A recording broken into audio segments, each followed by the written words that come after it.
అయిపోయింది మొత్తం పోయినట్టు. ఎన్ని ఎకరాలు వేసావు తల్లి? మీది కూడా 4వ బ్రాంచ్ కెనాల్ కిందనా? ఏమి అందించలేదు అసలు ఇప్పటివరకు.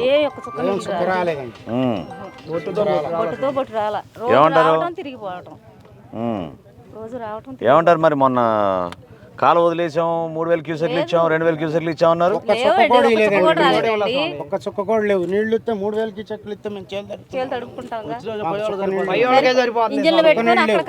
వచ్చిన మొగదుల్లో కాసిన ఉంటే ఇంజన్ వాళ్ళు లాక్కుంటున్నారు. ఇంకా ఇక్కడికి నీళ్ళు అనేది ఒక చుక్క రాలేదండి. ఎదబెట్టిన కాడి నుంచి ఆ దేవుడు పోసిన దారకంతోనే ఇది మొలిసింది. ఇక అలానే ఉంది. అంతే ఆగిపోయింది. అప్పుడు వేసినప్పుడు వర్షం పడ్డప్పుడు, ఎదబెట్టినప్పుడు వర్షం పడ్డప్పుడే ఇంకా అసలు నీళ్ళే రాలా.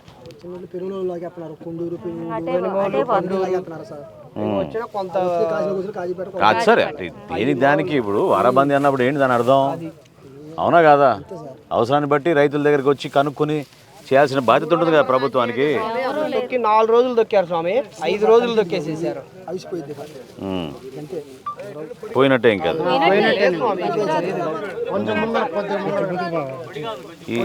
ఇది ఏమైంది? రైతు భరోసా కేంద్రాలు ఏమైనాయి మీ జిల్లాలో, మీ ఊర్లో? మాత్రం చేశారు, ఒక్క రాళ్ళ పొలం. పాపం ఆమె ఒక మహిళా రైతు, కౌలు తీసుకుని పాపం ఆమె ప్రభుత్వం నుంచి ఆదుకోవాలి.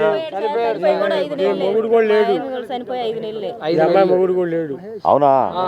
భర్త పోయి 5 నెలలు అయింది. పెన్షన్ ఇస్తున్నారా? పెన్షన్ కూడా లేదు. 3 ఎకరాలు వేసుకుంటాం. అవునా? అవునా?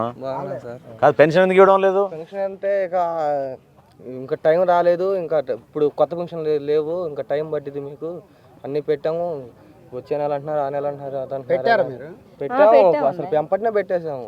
దాని గురించి అసలు స్పందనే లేదు. ఏంటంటే వచ్చిద్ది వచ్చిద్ది వచ్చిద్ది గట్టిగా అడుగుదామంటే ఎవరు నువ్వు చెప్పు. పాప ఆమె ఒక రైతుగా ఇంత కష్టపడి, ఆమె కౌలు రైతుగా, అది కూడా ఉన్నాడనే ధైర్యంతో తీసుకున్నాము. అంతలోకి ఆయన ఇదయ్యాడు. సరే ఎట్లా కూడా చేసుకుందామని తీసుకున్నప్పుడు తప్పదుగా అని చేస్తున్నాము. 40,000 రూపాయలు వడ్డీకి డబ్బులు తీసుకొని మరి పెట్టింది. అట్లా రూపాయి బిల్ల కూడా వచ్చేటట్టు లేదు. రేపు ఏం చేయాలో అర్థం కావట్లేదు. వాళ్ళ బాకీలలో చేను పోయింది కమ్మా, ఏందమ్మా మీ పరిస్థితి? మమ్మల్ని ఏం చేస్తా ఇస్తామనండి ఎలాగోలా అంటే అలా వాళ్ళు ఊరుకోవట్లేదు. నోటులు రాశారు కమ్మా, ఇంకెన్నాళ్ళమ్మా, దగ్గరకు వచ్చేస్తున్నాయి కమ్మా అంటున్నారు వాళ్ళు. ఏదో నమ్మకంగా రైతులుగా చేసుకుంటామంటే ఏదో బతిలాడితే ఇచ్చారు. ఇప్పుడు ఏమీ లేదు అంటున్నారు. ఒకసారి కలెక్టర్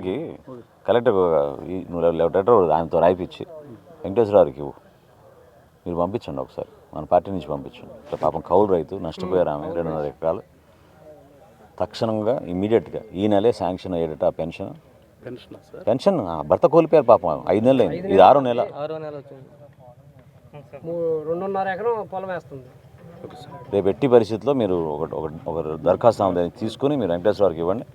వెంకటేశ్వర మీరు గుంటూరు కలెక్టర్ గారికి పర్సనల్గా రిక్వెస్ట్ చేసి శాంక్షన్ చేసేటట్టు ఇమీడియట్గా ఒకటి చేయించండి. వేకెన్సీలు ఎందుకు ఉండవు? కావాల్సిన వేకెన్సీలు ఉంటాయి. పచ్చి అబద్ధాలు వీళ్ళు చెప్పి. ఇచ్చిన 4 రోజులకి ఇస్తామని హామీ ఇచ్చారండి. ఇచ్చిన 4 రోజులు పెన్షన్ ఇస్తామన్నారు. చాలా న్యాయం. మీరు బలంగా తీసుకోవాలి. ఈ కేసు బలంగా తీసుకోవాలి. ఖచ్చితంగా మీకు న్యాయం జరిపే విధంగా మనం చేద్దాం. తప్పకుండా చేద్దాం. నువ్వే రెస్పాన్సిబుల్. తీసుకొచ్చి వెంకటేశ్వరకి అప్పచెప్పి వెంకటేశ్వర కలెక్టర్ గారు చూసుకుంటారు. సరేనా? కంపల్సరీగా చేద్దాం. సరేనమ్మా? అదే పడబాకు తల్లి, నిలబడతాంలే. నువ్వు కూడా జాగ్రత్త అమ్మా.